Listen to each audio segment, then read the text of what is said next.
Weights and Plates podcast. I am Robert Santana. I am your host, along with Trent Jones, my co-host. Hello, sir. How's it going, man? Good, man. How are you? Do I look tan? Jacked, A little bit tanner? Jacked and tan? A little bit. Jacked and tan? I don't know about that. I don't know if I count as jacked and tan, but yeah, hopefully I'm a little bit tanner. Just got back from the beach last week. Right. So, all those curls for the girls paid off. Nice. Did they all walk Just up kidding. and ask how big your arms are?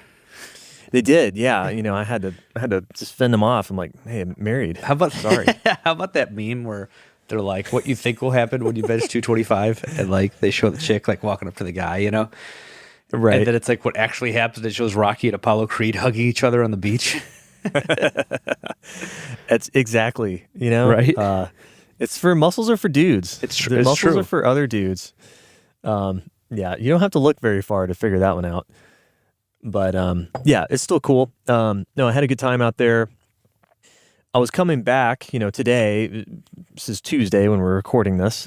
Today is the first workout back for me. And so I was out all last week. And then I think my last workout was Thursday the week prior. So it's like a week and a half since I've lifted anything. And I get this question a lot. What do you do when you have a layoff? Mm-hmm. Like, how do you handle your programming? And I guess the true answer is it depends. But I'll tell you, like, this is my kind of standard approach here. So I basically, I either, if it's, it kind of depends on what happens in the layoff. Were you sick? Did you lose a bunch of weight? Did you eat like shit? Did you sleep like shit? Sometimes that happens. And that means you're probably going to have to take some weight off the bar when you come back. But in my case, I was relaxing. I got some good sleep. It was not stressful. I drank more alcohol than I normally do, but nothing excessive. So I'm pretty well rested here. So basically what I do is I just redo the week before I left. I'm just going to redo that week. I did add some weight on the deadlift because I found that deadlift usually can tolerate a week off with basically no problems. At least for me, it's never been an issue. I can usually just deadlift exactly where I left off and keep going as if I had never missed. But yeah, the squat and everything, those usually take a little bit of a hit when I've been off for a week. But yeah, I'm basically just going to repeat the week. And here's another trick that I have on squats, and I'm going to do this when I squat on Thursday this week. Mm-hmm. When I'm coming back from a short layoff, a lot of times what I'll do is ramping sets. So I squatted 320 for 3 sets of 5 the week before the trip. So what I'm going to do this week is I'm going to hit my first work set at 300 and just see how that goes.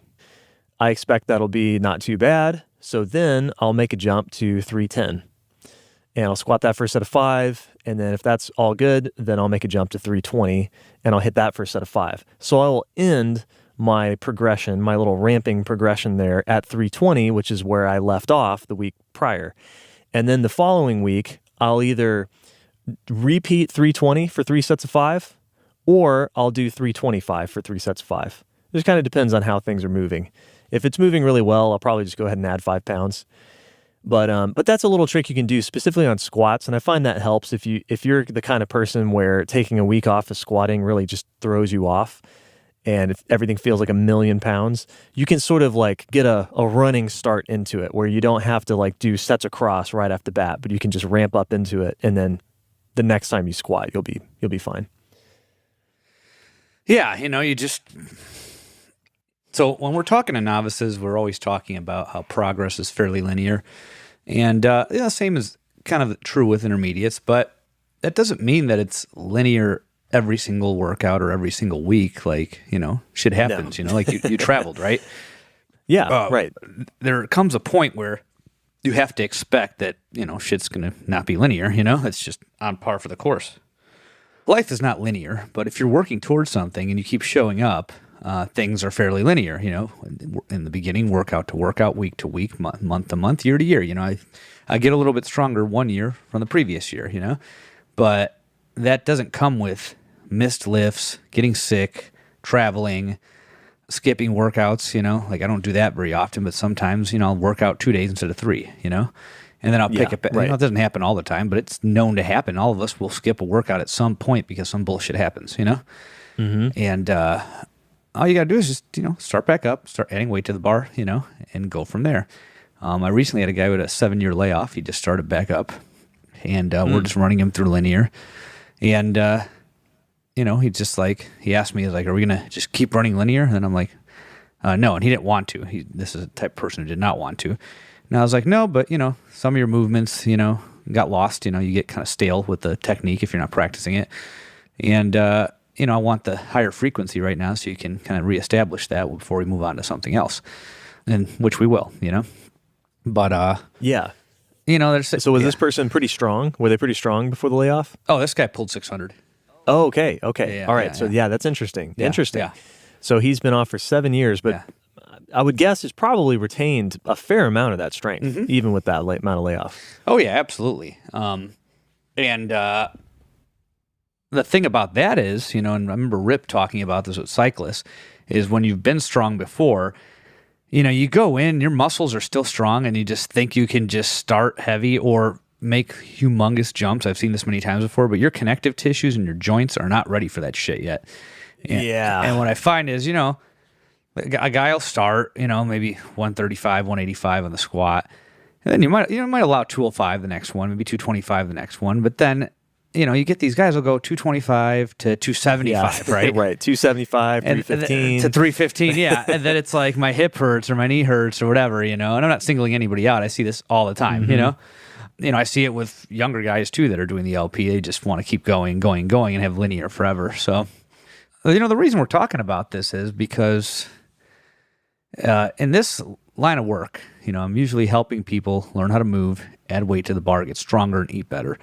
And there eventually comes a point where your lifestyle has to be compatible with your goals, right? If you want to achieve an extreme result, you're going to have to put in extreme effort. And that doesn't mean just pushing yourself in the weight room. You're going to have to eat a certain way. You're going to have to make sure you sleep enough. Now, if you go out on the weekends and eat crap and sleep 5 hours, no big deal. If you're doing that several times a week, let's say you have a job, you're taking clients out, you're drinking 3-4 nights a week, you're eating crap 3-4 nights a week, and you're sleeping 6 hours most nights, you might get away with it as a novice, You might even get away with it post-novice for a period of time, but eventually there comes a point where you have to evaluate those trade-offs between lifestyle and your goals. The worst thing you can do for yourself is set a goal that requires such a change in your lifestyle that you can't realistically do it, right? Yeah.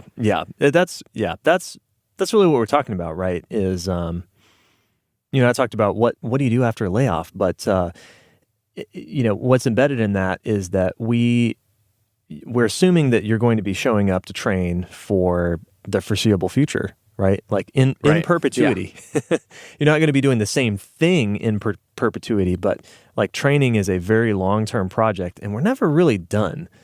It's not like I think we never really talk about this, or we rarely talk about it. We talk about it on this show, but in our world, right, in the world that we come from of starting strength coaches, we don't really talk about this. But training it's forever, really, and it's perishable. That's what you're really talking and it's perishable. About. Training is perishable. That's right, and that's why it's forever, right? Is that the natural physical life of a human is it's a downward slope to the end, right?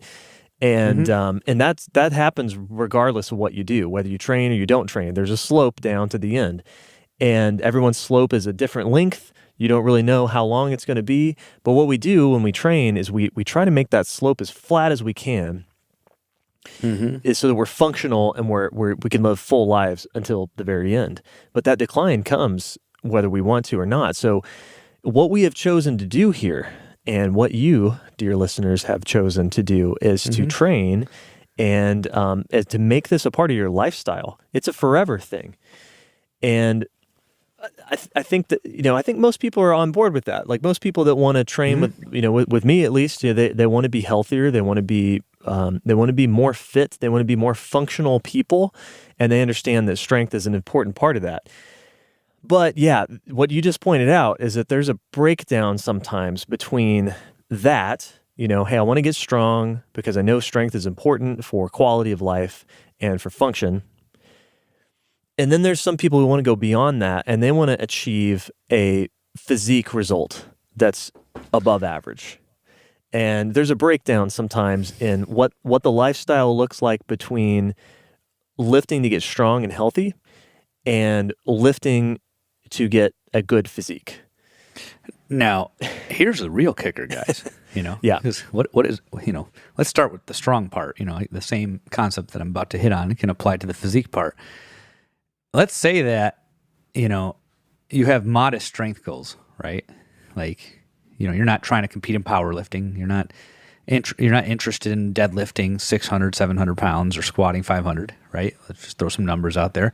Mm-hmm. But let's say that, let's say you want the classic 4-3-2-1, 405 deadlift for a set of 5, squat 315 for a set of 5, bench 225 for a set of 5, press 135 for a set of 5, and maybe crank out 10 chin-ups.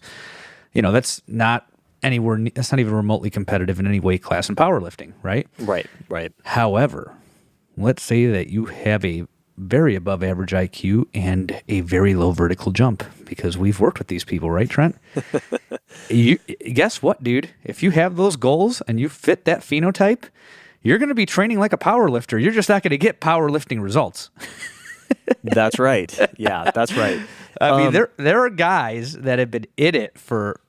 I have a guy here at the gym. Part of it is, I think he would have got it faster if he cleaned. He's not a good example because the eating is his limiting factor, and I've identified that. But he still hasn't pulled 5. He's just deadlifted 410 for 5. He's a hard worker in the weight room. He shows up, but the diet's a limiting factor. But mind you, I met this guy 6 years ago, I want to say. Yeah, and we got him. I think we got him to. I know he squatted 315 for 5. He pulled that off. He's deadlifted 405 for 5. But he wants a 500-pound deadlift.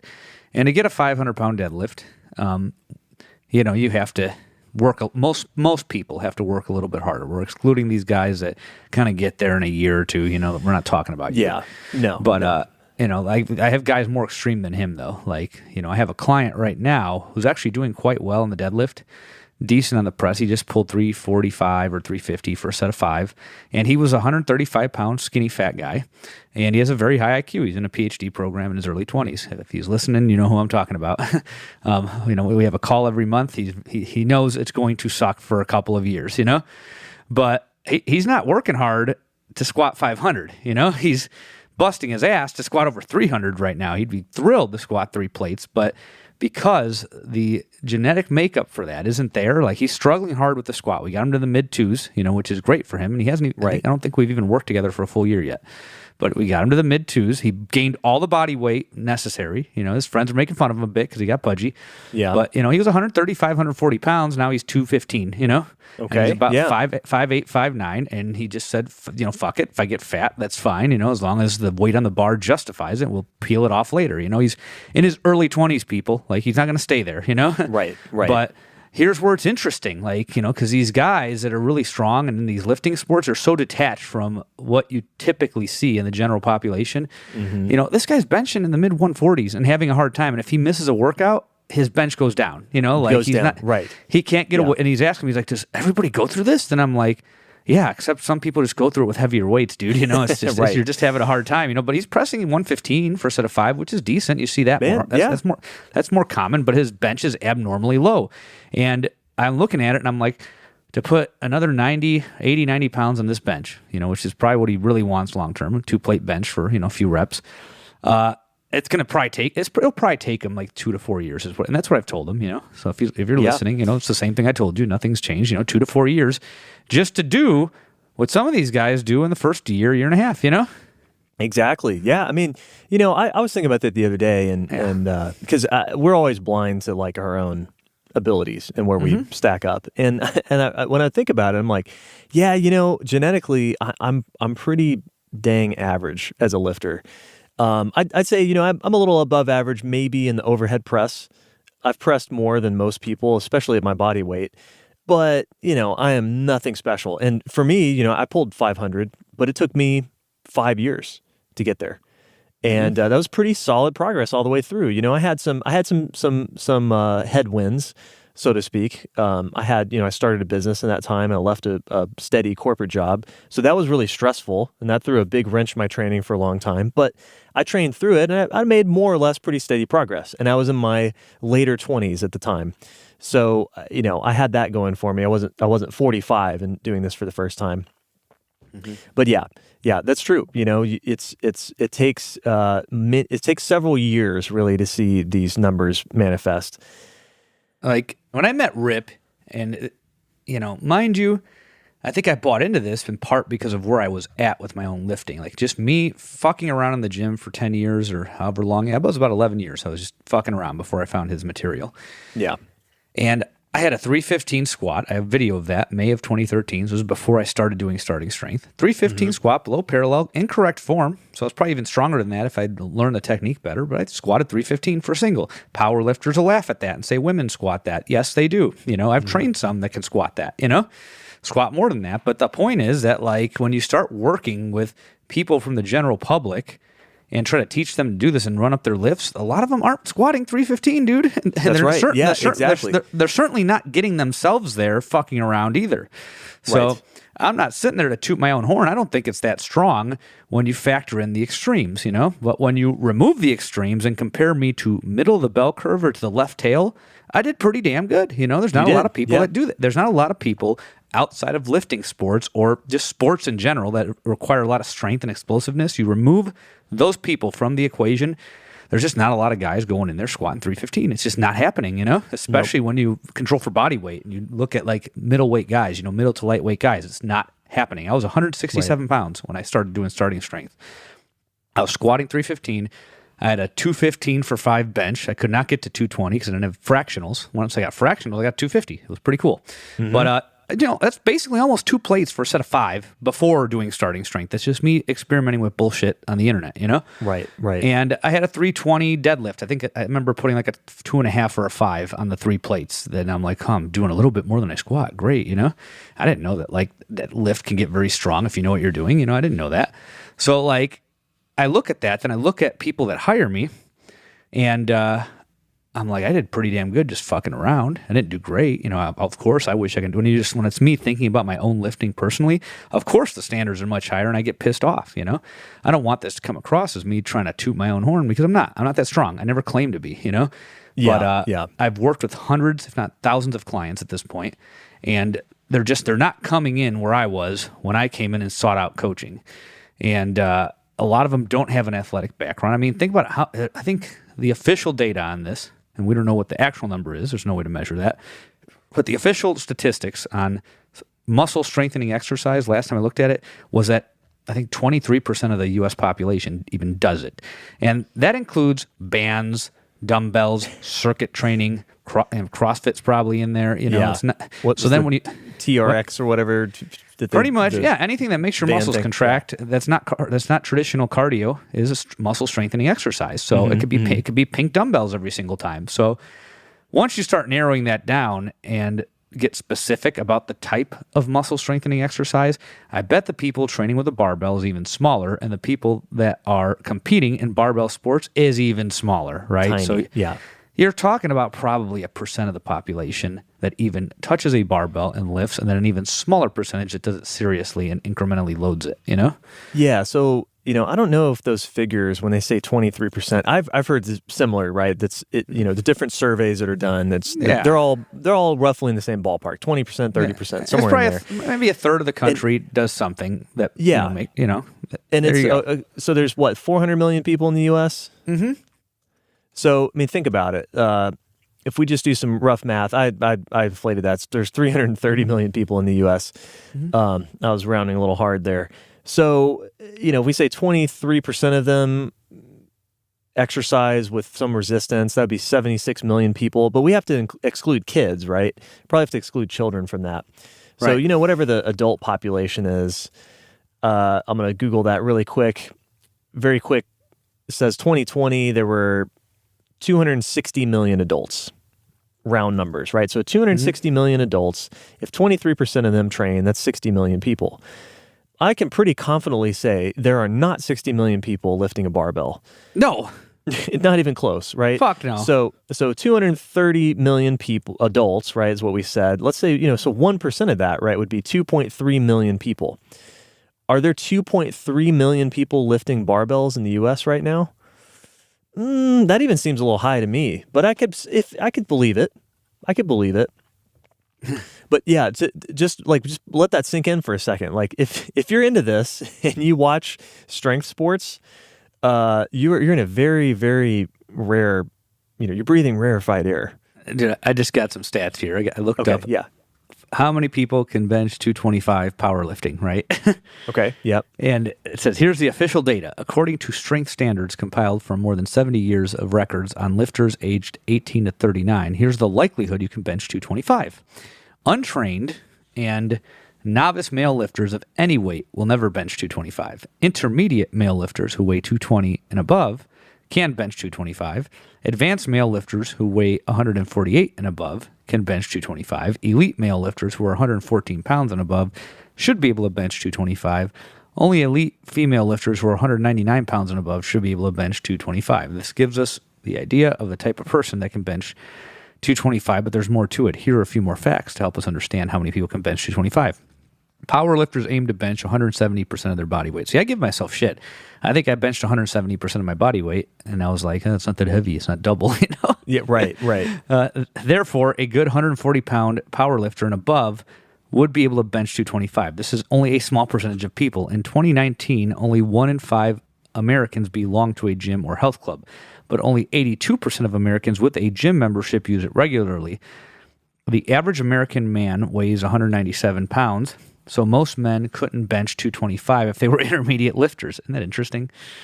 20-time increase in online sales of home gym equipment on eBay could mean non-gym goers can bench 225, but this would be difficult to track. Plus, globally, most people live on less than $10 a day, so they wouldn't have access to gym equipment, and therefore wouldn't have a chance to bench 225.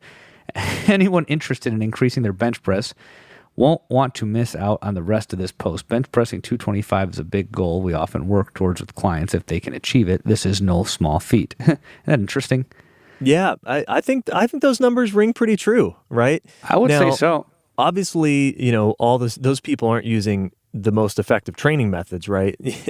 Probably a lot of those people could get better results if they ran a real linear progression like we talk about. But I think that rings pretty true. The point is, that to get what some people think are pretty average or pedestrian results, really takes a lot of hard work. So let's kind of segue a little bit now. All right, why are we talking about these? We're talking about numbers and lifting, right? Well, we're talking about this because achieving these basic sort of milestones, which, like I said, there might be basic milestones, but that doesn't mean they're easy, and it might take you years to get to. But achieving these basic milestones, in my experience, correlates with achieving a muscular physique. Mm-hmm. And there are a lot of people that train with us that not only want strength, but also want to improve their physique. Mm-hmm.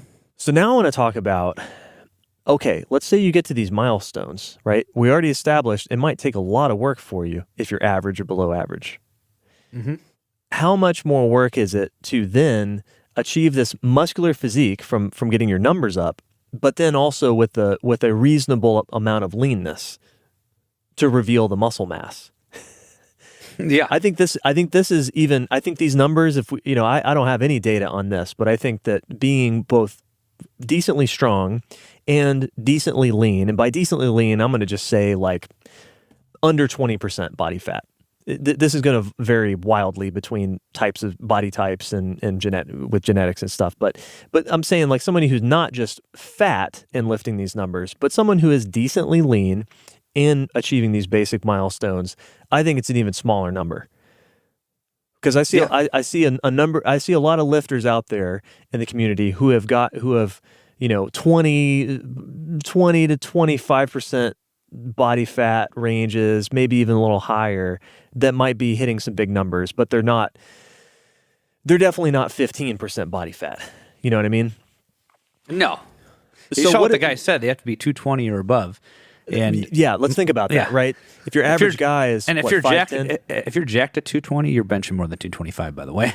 That's right. Yeah, yeah. So if you're at 220 and you're benching just 225 and you're an average height, let's say between 5'8" and 6 foot, you're probably not particularly muscular at that. You're probably, a lot of that 220 is body fat. Yeah. So then what's the gap then? Because I think a lot of people get stuck here where they're like, okay, they get their numbers up, they do some hard lifting for a year or two, but then they don't look the way they want to look. They're still fatter than they want to be. And, and they've, we're going to give them some credit here. These are people who have actually done the work and they've gotten their numbers up. They're not insane numbers, but they're decent, right? So the strength is there, but the body composition isn't there. Where's the breakdown? Because I do you run into this? I run into this.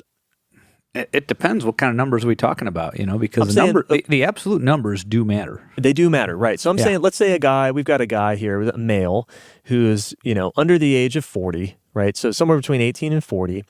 So not an old guy. And they're pulling 405, they're squatting 315, they're benching, 225, maybe they're benching 205 to 225, somewhere in that range, and they're pressing in the mid hundreds. So 135, 145, 150, something like that. Right? So somebody that's doing that, so they've reached a pretty decent milestone, but they're still a little fatter than they want to be at that rate. Where's the breakdown in habits? I'm leading the question a little bit there. Well, and I've experienced this myself. When you start gaining weight to get strong and you have to eat more calories, you just start liberalizing your diet. Like things that are high calorie become less of a big deal because you're in gain mode, Mm-hmm, and then, right. and even with like myself, I have a pretty good diet, but I'm not likely to turn down an opportunity to eat out. Where I'm different is I'll draw the line. I won't just keep going, I've developed those habits over the years, but certainly there's a chunk of weight gain that's taken place with me just because I'm a little bit more liberal with my diet. Now, I'm a diet coach. I've worked through all these problems. I have, habits that are ingrained now that I've built on my own. So you take that and you apply it to somebody who's new to this, they're going to eat a lot worse, and I see that a lot, so they'll sit there, they'll eat the protein, they'll eat the carbs, but then they'll go out and they'll just, eat everything, drink beer, do stuff like that. And not go out and get smashed to the point where it hinders their progress. They still make progress, but there's extra fat gain. But at the same time, you have to consider the fact that if you're someone who needs to gain body weight, we're not talking about the guy that's already overweight and obese. That guy's going to lose body weight and recompose as a novice. We're talking about the guy who's either very skinny or skinny fat, which is most people, by the way. Most people are not super overweight. I think the official statistics on overweight and obesity, I think those two categories combined account for just under 40% of the country. So not even, it's getting close to half, which is not good. But, if you divide the two, obese is probably the bigger problem. I think overweight is more of a health problem when it's overweight and inactive. I think overweight, BMI of 25 to 29.9, and active is probably not a big deal, So, obese, probably less than a third of the country is obese. So people say, oh, everybody's fat. It's like, no, you're seeing a lot of fat people out. There's a lot of heavy people out. A lot of people are out of shape. I'd say a lot of people are out of shape, but the majority of us, it's still not the majority, like the official statistics say about 39%, which is less than half. That's not the majority, And then when you remove overweight from that, because there's questions there, and just look at obese, that's even less. That's less than 30%. So I'd say most people are skinny fat. If you really are being honest about it, you look around, most people aren't walking around naturally lean and skinny, and most people aren't walking around naturally lean and jacked or morbidly obese. Most people are somewhere in between. The skinny fat phenotype that we talk about here represents probably the middle of the bell curve. Most people are neither jacked nor super fat. They're just, on the small to medium frame side with, body fat covering everything, not, super fat, but they're just not defined and they're not smooth. Just right in the middle, So those guys and the skinny guys need to gain weight, And when you gain that weight, yes, you have to push your weight. You saw what that guy said. I agree with that. If you get to 220 and you're of average height as a male, you're going to bench 225. If you try to do it, like the further under 100 pounds, the further under 200 pounds that you are, the harder that's going to be. Now, why was I able to do it at 167? Because I'd gotten up to 197, 205 before, Right. So I lifted, fluffy and heavier, there is no lean gains where, all bulks are dirty bulks. If you're gaining 30 pounds, most of that's fat. I'm sorry to say it. Most of it is fat. I mean, if there's maybe it's not, I'm sorry, with the methods that we have out there, we can't really tell you the ratio of fat to muscle when you gain 30 pounds, but we can tell you that a lot of it is going to be fat. That's right. Is. I would imagine because we're talking about average people here. We're not talking about, the genetic, top 10% where you metabolize more of that weight gain is muscle than fat, right? There are people out there like that, but we're not talking about you. So I would guess at least half of the weight gain is fat gain. So if you gain 30 pounds, at least 15 pounds of that is fat, and probably more. Might be more like 40, 60. I agree. We don't know for sure, and I don't know how you would really measure that with any sort of accuracy, but it doesn't really matter. The point is you're going to put on a lot of fat in the process of gaining weight. But I think you pointed at one of the big breakdowns that I see, which is that, okay, so you've been lifting for a little while and you want to improve your body composition. Okay, so you've gained the weight, you've driven your lifts up, but your body comp isn't where you want it to be. There's a lot of habits that happen along the way that have to be undone if you really want to get there. And again, this is what we're talking about with training being if you want extreme results, you need to put in extreme amount of effort. So I see a lot of people when they're hitting, they're trying to get their macros in for, their 200 grams of protein and their calories in to drive their body weight up. There's a lot of ice cream. There's a lot of whole milk, which I love whole milk, but there's, like quarts and maybe even gallons of it for some people for a period of time. There's a lot of steaks and other high fat cuts of meat, right? There's and then on top of that, like you said, there's a lot of alcohol. It's 2, 3, 4 cocktails over a weekend, which doesn't sound like a lot in any one session, but 4 cocktails in a single weekend, that's that could be 1,000 calories, pretty easy, right there.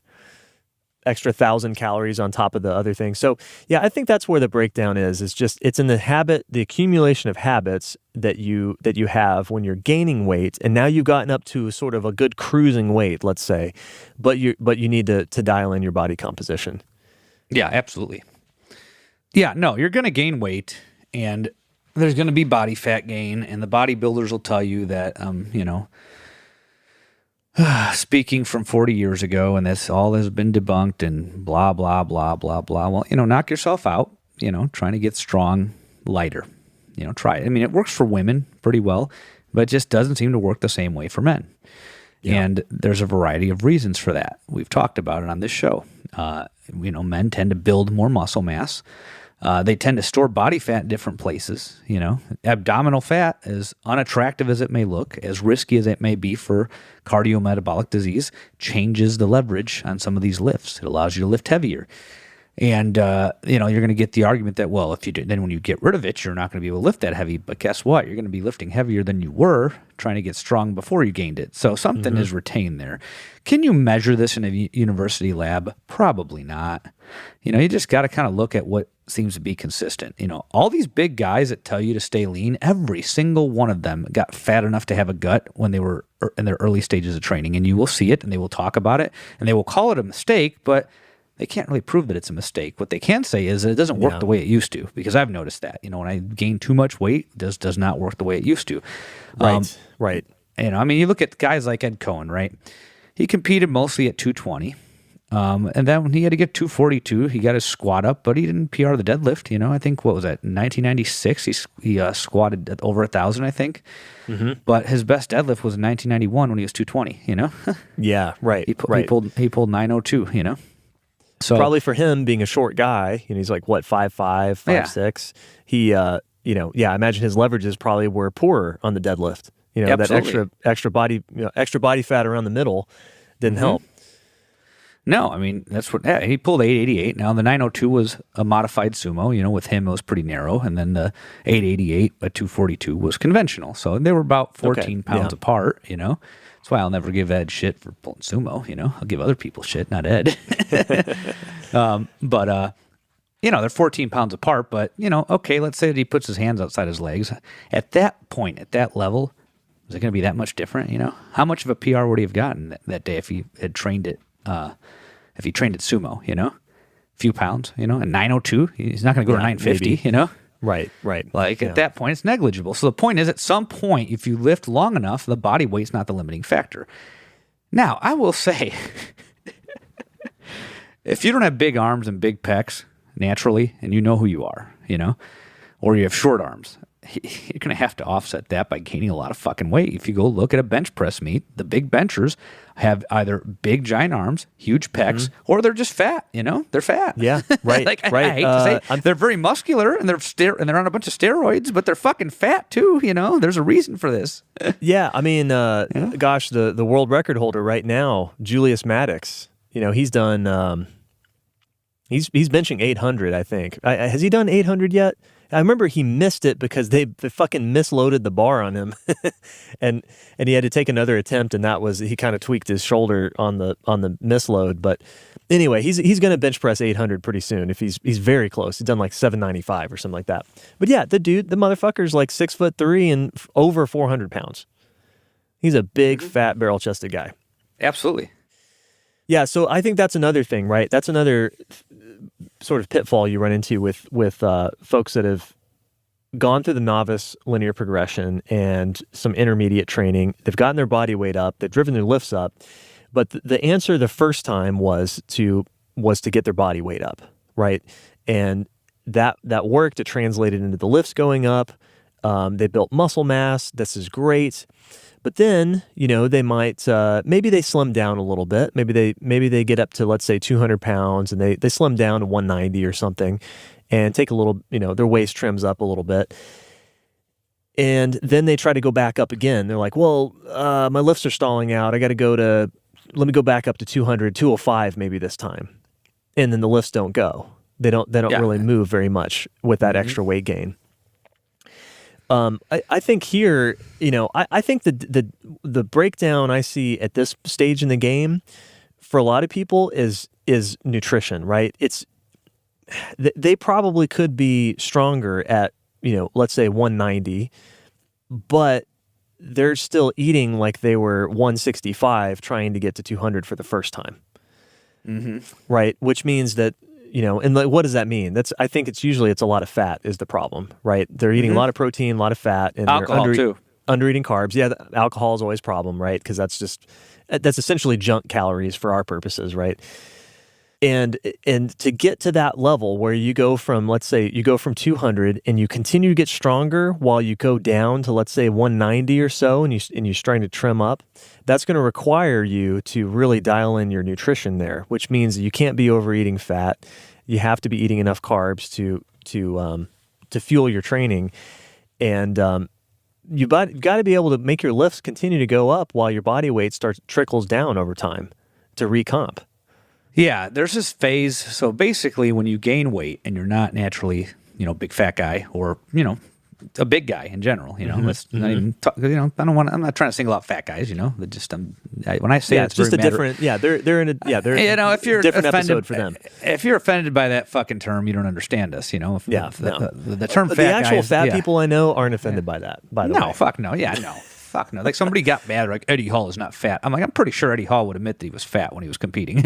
Yeah. I mean, he has a fucking gut, or he had a fucking gut, I mean, he was fat. Okay. Yeah. It's fine. There's nothing wrong with being fat. But I'm saying people who have to gain weight are, there's usually skinny fat or skinny lean, it's one of the two. But the theme there is they both have insufficient muscle mass. And, the initial weight gain, the fat will outpace the muscle. And then you keep training, and then that recomposition happens, much like it happens to the fat guy, So it's kind of interesting. They go from being skinny or skinny fat to getting, chubby. I'd say chubby is the right word for it because I don't think I've ever intentionally gotten somebody so fat they had a freaking barrel stomach, No.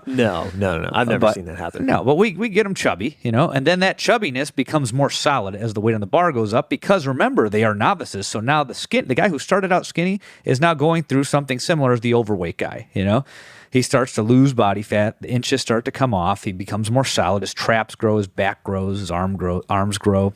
Right. And his thighs grow. Everything starts to grow over time. You're basically putting him into a situation where he's as anabolic as the fat guy because he has all these surplus calories and extra fat stores, and he can recompose. So first it's, he gets chubby, then he recomposes. And we see this all the time.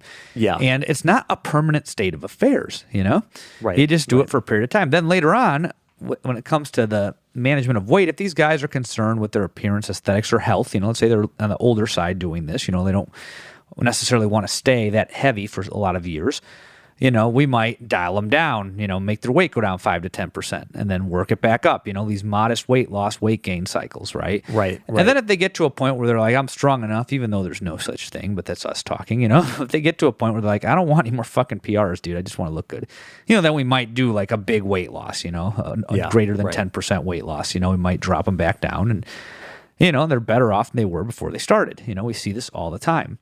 Well, we don't see that all the time. Most guys just want to keep getting stronger. But sometimes I get guys that are like, I'll sacrifice this for a few years, but at the end of the day, I want to be lean and I don't care, as long as I don't weigh 140 pounds, Yeah, sure, sure. I had a guy who was 6 foot, he acted and he was a producer, in LA.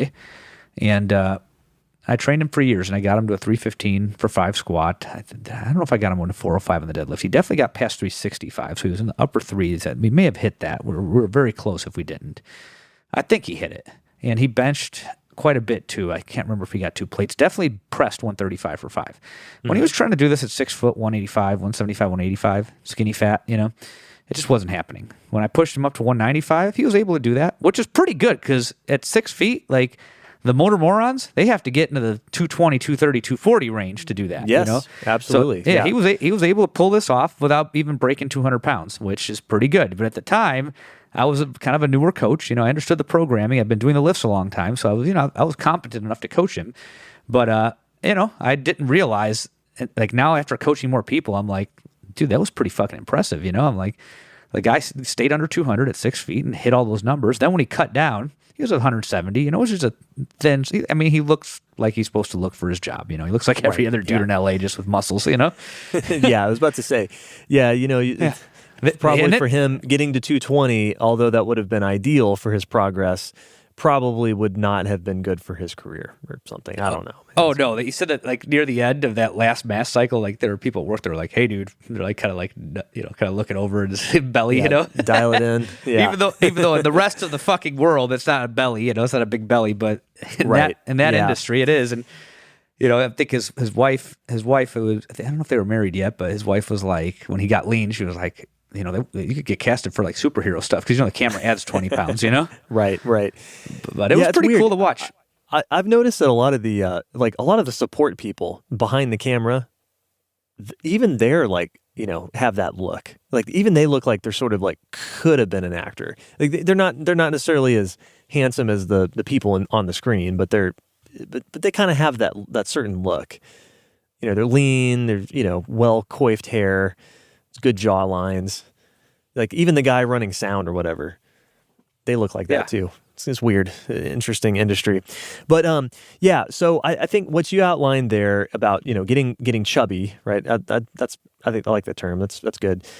That's probably the first year or two of progress for most people. I'd say first 2 years is probably realistic because it's going to take. Most people are not going to be committed enough to gain or in a position to gain a lot of body weight very quickly, right? So we're not talking about your 17, 18-year-old that's going to drink a gallon of milk every day. But these people are going to put the body weight on if they go from, let's say, 165 to 200. That might happen over the period of 6 to 12 months. And then the next year, they're still going to be kind of chubby as this recomp process starts to happen. But let's talk about further down the road. Let's keep going, right? So let's say now we've got somebody who's lifted for, somewhere between 3 and 5 years.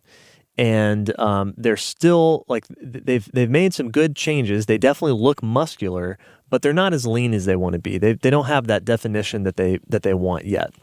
And I'm not talking about insane results, right? I'm not talking about ripped here. I'm not talking about veins popping out everywhere. I'm just talking about like just a basic level of muscular definition.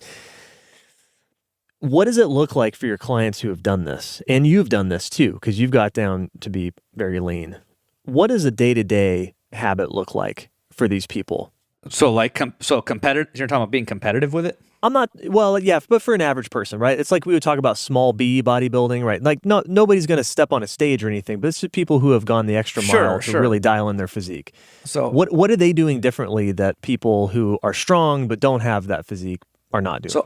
So I followed bodybuilders because I was, at the time, skinny fat. So all I noticed was the fat, like a lot of these skinny fat guys do, right? I did not understand how to change that. So back then the belief was, well, I just have to lose the fat and the muscle will show. But then I figured out quickly, well, the muscle is going to show when I'm 139 pounds based on these body fat tests, Right.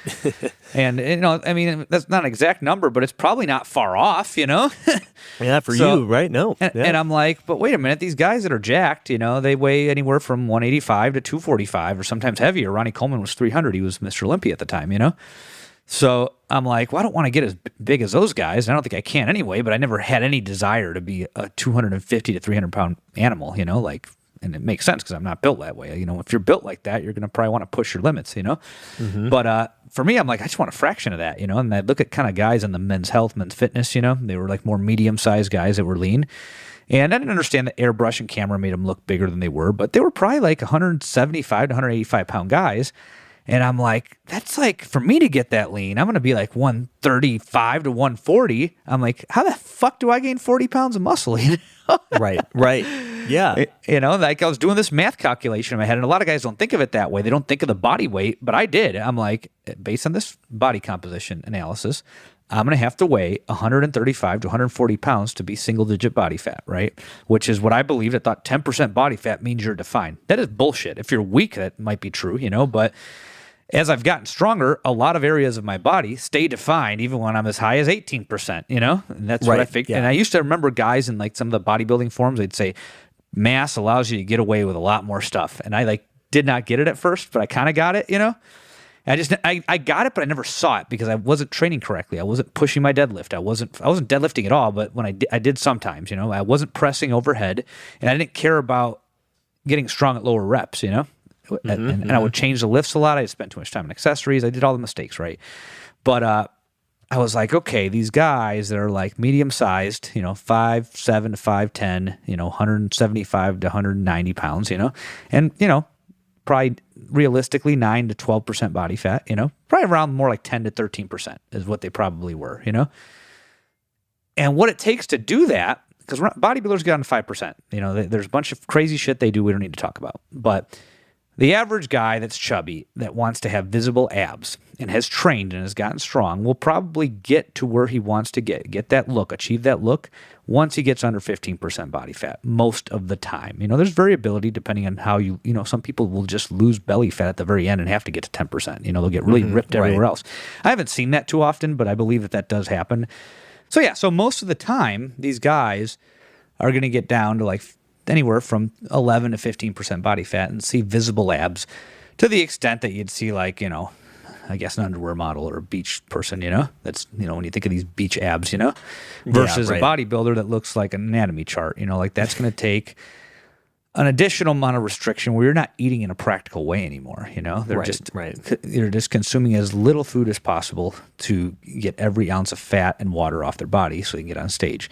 But for the rest of us, it depends. If you're a hard loser and you're naturally on the heavier side, you're probably going to have to do what a bodybuilder does just to get below 15%, so that comes back to variability. For some people, they're just not going to get that lean without an extreme effort, and especially with women, because women have a harder time losing body fat than men.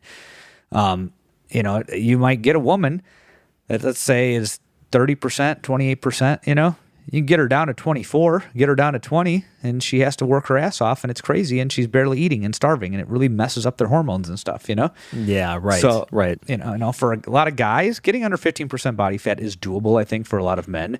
But there are some men that's just not going to happen, And if you really like food, it's definitely not going to happen. It's just it's incompatible with your lifestyle. That's why, like, that 15 to 25% range with an active lifestyle and being very strong, I don't think that's unhealthy. Can I prove that? No, I don't have evidence, but from what I've seen, it's not that unhealthy. You're functional. You're a functional human being. You can eat a decent amount of food and enjoy life. That's kind of where I'm at. Yeah, exactly. I'm totally with you there. I mean, that's definitely the camp that I fall in. But yeah, I think that's the thing. People that get dissatisfied with that,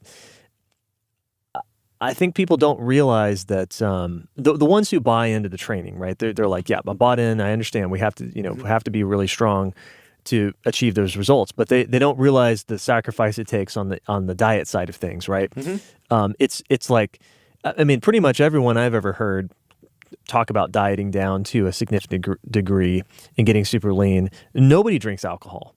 I don't see any of those people drinking alcohol. I mean, most bodybuilders that I've ever heard talk about dieting never drink alcohol, right? So think about like your social life and, how often do you go out, or how often do you have some whiskey or wine or whatever with some friends? Maybe it's once a week for you, maybe it's once a month, but imagine doing none of that, right? So 0. That's probably the kind of thing you're going to have to do. On the other hand, and you can keep going from there. Think about eating out at restaurants. Probably for most of you, that's probably going to be very, very little of that, because you can't get the right, we've talked about this in other episodes, right? You can't get a reasonable macro balanced meal at a restaurant. It's just not going to happen. Do you like to cook with fats and, both in your cooking oils and in your, if you're preparing meals with added fats, like maybe you like to have a salad with some avocado in it, or you like to have, I don't know, you like to make a stew and add some extra chicken stock to it, and you're a good person, so you use real chicken stock, so it's got a nice amount of fat. Well, probably can't do that. No. and on and on and on. Do you like 80-20 ground beef? Sorry, not anymore. Can't eat 80-20 ground beef. It's too much fat. There's just a long laundry list of things that you have to dial in, and the more extreme result you want, the more things you're going to have to not compromise on. Right, you only have so many misses available to you, right? Mm-hmm. When you want to get down to that point, and again, we're talking about average people getting above average results. We're not talking about extreme. We use the bodybuilders as an example because they have given us the most information about what extreme effort looks like. Mm-hmm. But we're talking about people trying to, like you said, get under 15%. We're not talking about going down to 5%. Yeah, or women trying to get under 25%, Right, exactly. And they may not look at it in those terms. Some women look at it in terms of body weight, but in general, when I work with women, what they're really chasing after is those low 20s a lot of the time, unless they're really into like the physique stuff, and they want to go teen. Yeah. But, it's usually regional fat deposits they want to get rid of, and I have different conversations there because I'm like, well, there's a lot of things you can do to change your appearance that have nothing to do with diet and exercise. That's why these guys take drugs. That's why some people get surgery. They just suck it out. I was about to say, this is the other thing too. Like I'm not even really aware. Like I'm more aware of steroids than I used to be. But I don't even know about like all the kind of plastic surgery that people get. I know it's very common if you look at models and people who are on camera, right? Actors, actresses. I mean, there's what do they call it? Like cool sculpting, whatever. That's the trade name for it. But I forget what it's called. But it's like a low invasiveness, like liposuction, I think. It supposedly works. Yeah, but I mean, so there's people doing that too. This is the other thing. It's not just if you want that result, you may not be able to get there with your genetics, but the people who are getting there, they're having some help from cosmetic surgery too. Of course, like there's this idea that diet and exercise is the only way to change your body, and that's not me promoting these other methods. I'm saying that there are other things people do to look different. That's right. Yeah. Well, how many guys so I've even noticed this, right? Like, I pay almost zero attention to the entertainment industry. But I've noticed that, I don't know when this started, maybe it's always been a thing, but there's been this like trend of guys getting their face reshaped to like really enhance their jaw. Like, Are you it's fucking comical. kidding me? Oh, no. Like, you can look at all these pictures of like jaw enhancement. And it's like What guys the that will fuck? have like, so it's guys that have kind of a naturally kind of like, they're handsome people, right? But they're good looking people, but they might have like a weak chin or like just kind of a very round face that's sort of like, just kind of, it turns into like an oval at the bottom. And these guys will get like jaw reconstruction surgery or whatever. I don't even know how they do it. I don't know what the method is, but they like all of a sudden a few years later, they have like their bottom jaw juts out and it's like this sharp defined like line down to the chin. It's ridiculous. And some of them, it doesn't all work out. Some of it's more natural than others. Some of it's just that's like crazy. comical. And but again, right? Like what does that achieve? Like we're not talking about body, but it does change the way that your face looks, and it changes the perceived like manliness, I guess, of a person, right? Like if you want to play a superhero, you need a strong chin. I'm sorry, you can't walk around looking like what's that? Who was the guy that was in Reservoir Dogs? Mr. Pink. Mr. Pink, right? Yeah. Who is that? I can't think of his Steve name right Buscemi. now. Steve Buscemi. Yeah, he's in a lot of stuff. He's great, but like, yeah, you can't be looking like Steve Buscemi and get action roles, right? Right. Yeah. And even then, he's got like the cheekbones though. He doesn't have the chin, but he's got the cheekbones. Oh yeah. They're He's got the high cheekbones, whatever. Yeah. It's like he's Norwegian. Yeah. So the point is that putting all that aside, if you're going to try and manipulate your appearance through diet and exercise, you got to know your limits, right? If you just if you're like, let's say a woman, you sit at 185 pounds without a whole lot of effort, we might be able to drop that, a little bit, maybe 165, 155. If you're 185 eating like a complete pile of shit, sure, you might be able to go down to 145, But if you have just like mediocre habits, not eating that much, you got to be realistic because to get down, you're going to have to restrict from baseline, right? Baseline is what you're normally doing. You're going to have to restrict from that, right? And, that you're basically going to be working very hard for a mediocre result in some cases for some of these people, right? And for a man, it's the same thing. If you're that guy that's always been big, visible abs, probably not going to happen. I mean, if it does, you're going to be eating 1,500 calories to do it when you need 3,000 for baseline.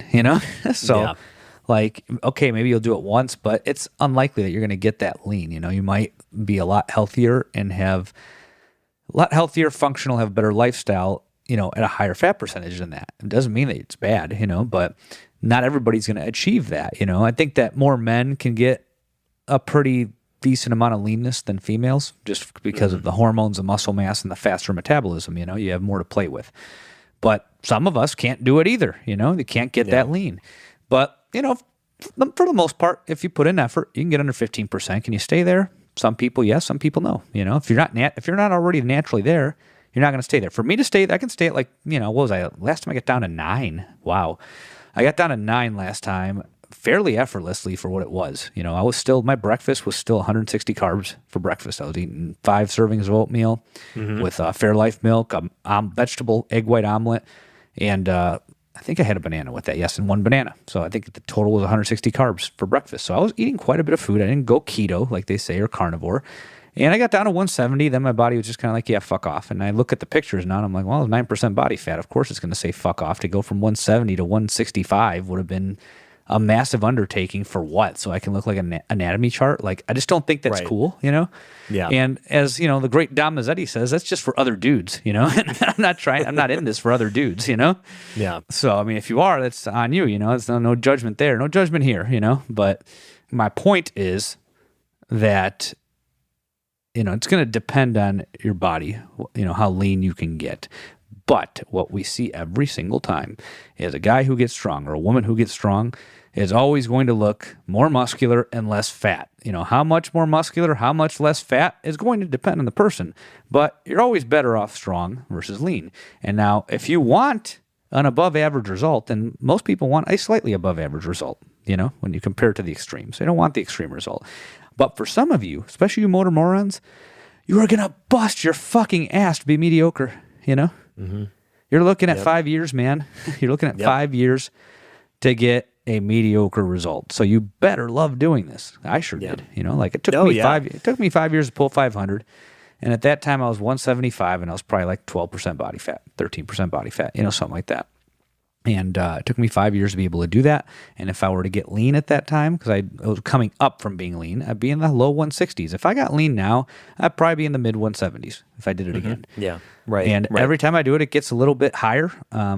I suspect with a lifetime of training, I'm turning 40 next month. So, I might be able to be a solid 180, 185 maybe in the next 5 to 10 years. But am I ever going to be fucking lean at 190 to 200? I don't know. Maybe. We'll see. It also depends on what my body's going to let me do, because look at what I have to do to get there. Like, if I'm going to be lean at 190, I'm probably squatting over 500. Think about that for a second. That's not that heavy for powerlifting, but for me to do it, that's like decades of fucking training, and I'm going to do it at almost 50, like, and it's a 500 squat. It's an unnecessary squat unless you're a competitor, Right. Exactly. Well, and the other thing too that starts to come into play is, being 190 and squatting over 500, that's a non-zero toll on your joints, right? Like, absolutely. That's the thing. Like, getting strong is great for your joints until it's not. Right.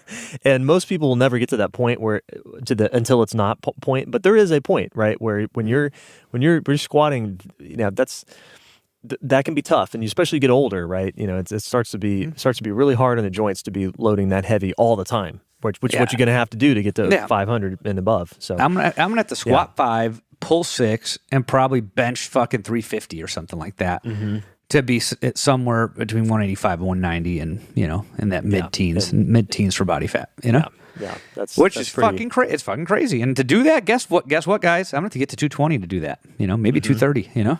To do that, most likely, And I'm having a hell of a time doing that because I don't want to eat that much fucking food. Believe it or not, it gets harder to eat more food as you get older. Like, I can't do a dirty bulk like I did 10 or 15 years ago, Yeah. It's just, the appetite's not there, and you don't metabolize the calories as well as you used to, No, and you're more sensitive to stress. Like, I could be stressed out through the gills, and as long as I got enough sleep, I could eat enough and train enough. Now, if I'm fucking stressed, it disrupts my sleep, it disrupts my training, my appetite goes down. This is all new shit that's happened after, say the last couple of years, late 30s, Yeah, it's starting to happen to me. I'm 35. It's starting to happen to me, and it's It's so you notice. So maybe that's the real takeaway from this episode. It's not about the body comp stuff so much. We talked a lot about it. It's really about, don't expect things to go the same way every time you try it, right? So, gaining weight the first time works really well. Gaining weight the second time, the third time, the 10th time, not so good. And it's everything, just like programming, right? Every program works until it doesn't. Some programs work better than others, but every program eventually runs out of steam, and you're going to have to change your programming over time, right? That's just a given. Nothing is going to work forever. Well, it's kind of the same thing with your body composition. None of these approaches is going to work for you forever. So you're going to have to learn, this is why we talk about the basics, and we talk about kind of a lifestyle. We talk about the fundamentals, and then we talk about like what things look like over a life cycle, because I think that's important for people to understand, so you don't just keep beating your head against the wall doing the same thing over and over and over if it's not working for you. So there you go. There's an hour of that. Yeah. I think we hammered that to hell. Yeah. So anyway, all right. Tell us where to find you. You can find me at weightsandplates.com. If you're in Metro Phoenix, I am at Weights and Plates Gym, just south of Sky Harbor Airport, in the South Mountain Village. Most of my content pops up on Instagram at _Robert_Santana. And we are now posting the podcast on YouTube. Do you know the link, Trent? I still don't have it memorized. Well, it is the Weights and Plates. Yeah, YouTube's weird, right? Because it has technically every channel has a has like a name for it, like Instagram does. Yeah. But if you just type in the Weights and Plates podcast, you'll find it. It's called Weights and Plates. It's there it is. YouTube.com/@weights_and_plates. And then on Instagram, we have the gym's page that is kind of inactive, but follow it anyway. Weights _and_plates. Bam, there you go. Well, you can find me if you're interested in online coaching, or if you happen to be in or around the Chattanooga or East Tennessee area, you can reach me, jonesbarbellclub@gmail.com. Just send me an email and let's connect. I've talked to a couple of local lifters recently that are going to come in and do some form checks with me and work with me online after that. So I love to do it. Send me a message if you're interested in that. All right, we'll talk to you all again in a couple weeks.